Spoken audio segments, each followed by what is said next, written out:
Vamos começar com a Vera Magalhães? Vamos lá. Viva Voz, com Vera Magalhães.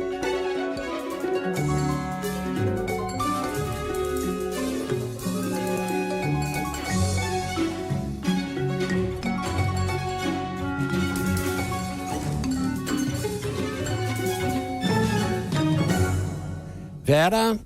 Olá, Sardenberg, Cássia, ouvintes e todo mundo que nos assiste também. Vera Magalhães hoje mais cedo aqui com a gente. Boa tarde, Vera. Mais cedo porque saiu então os conceitos, né, do arcabouço fiscal. Seu comentário, Vera. Olha, Sardenberg, as pessoas com quem eu falei, e ainda é muito incipiente essa reação, porque o ministro acabou de falar, ainda está respondendo a algumas perguntas dos jornalistas.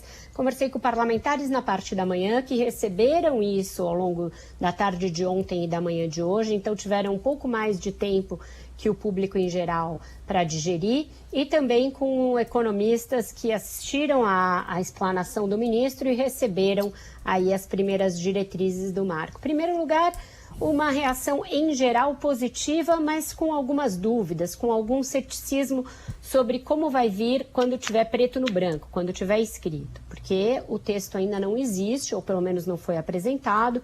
O ministro disse que vai aproveitar a Semana da Páscoa, que não tem votação no Congresso, para arredondar o texto e mandar o texto mais claro do projeto de lei complementar possível ao Congresso, e também porque tem algumas coisas que foram consideradas genéricas demais. Uma delas, e que foi considerada positiva, apesar de genérica, é essa ideia de que o gasto vai estar restrito a 70% da arrecadação. Então, um princípio geral de que o governo não gastará mais do que arrecada. E isso também é combinado a um parâmetro em que você zera o déficit no ano que vem e começa a produzir superávites primários sucessivos, embora ainda ali pequenos, modestos, a partir já de 2025. Então, essas duas coisas estão nos pontos positivos que eu ouvi, tanto de parlamentares quanto de economistas de consultorias, de bancos e de fundos.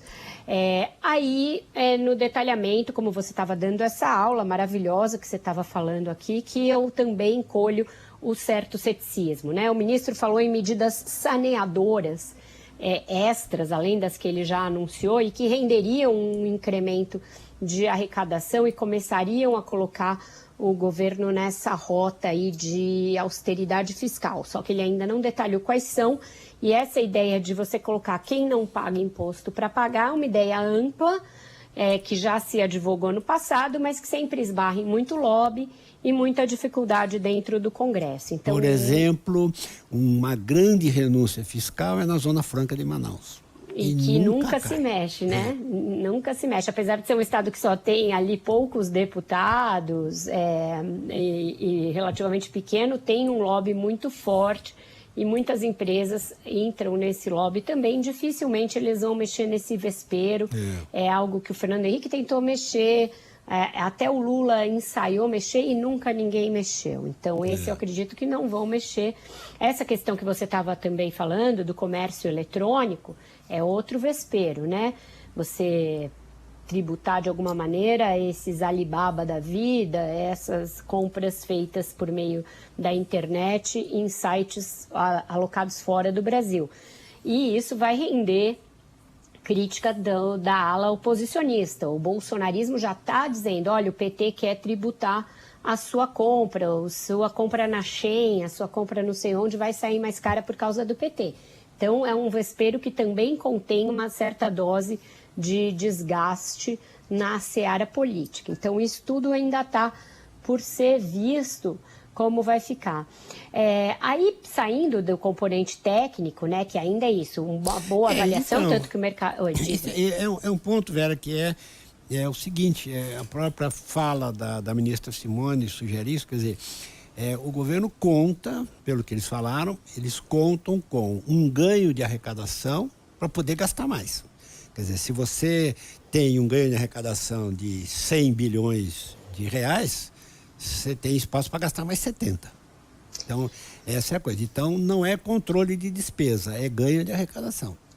É controle de despesa à medida em que você limita a 70% da arrecadação. Então, você está criando ali um colchão para gastar menos do que você arrecada. Então, nesse sentido, é controle de despesa, mas é um ganho real. Eles querem ter ganho real de gasto. E aí entra o que eu ia comentar agora, que é o discurso político que vem embalando o marco, né? E o ministro Haddad procurou ser essa pessoa que dá uma no cravo e uma na ferradura. Ele falou, olha, nós estamos aqui apresentando uma meta crível, factível e robusta e que se perpetua no tempo. Ela é execuível por qualquer governo, porque ela é uma meta clara e que traz estabilidade.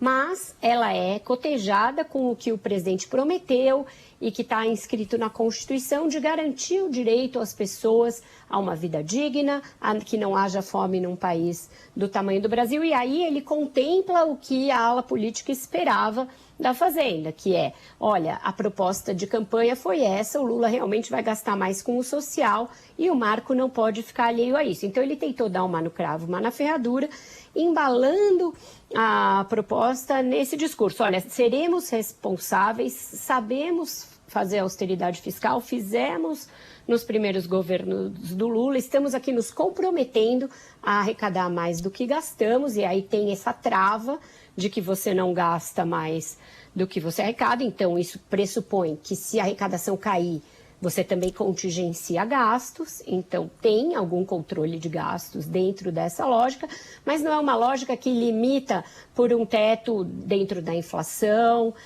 e que, portanto, fica ali com um teto baixo. Ela indica que se a economia crescer, os gastos também crescem para contemplar essa necessidade de fazer bem-estar social e de reduzir desigualdade social. Então, o discurso veio embalado por isso que a ala política e que o Lula esperavam do anúncio da Fazenda. Tem aí dois pontos aí, né, Vera? Um é que a regra que ele disse é o seguinte, quanto a despesa cresce 70% do ganho de receita. Então, você pega a receita do ano passado, ela cresceu quanto? Cresceu 100 bilhões. Então, você passa a ter o direito de gastar mais 70 no orçamento seguinte, né? E agora, o que acontece se nesse ano a receita cair? Nós estamos falando, que ele fala a receita passada, que é para ter o parâmetro, né?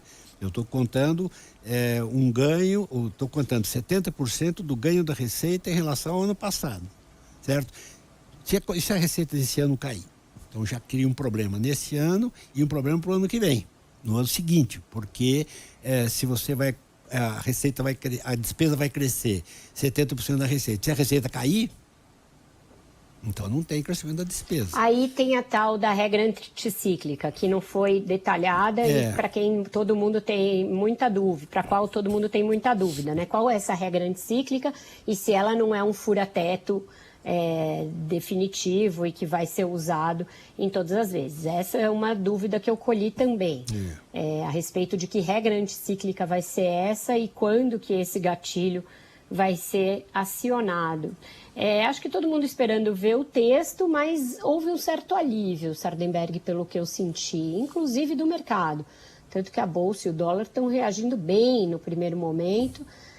Acho que ainda espera também desse detalhamento, mas do ponto de vista político, o Haddad procurou fazer do limão uma limonada.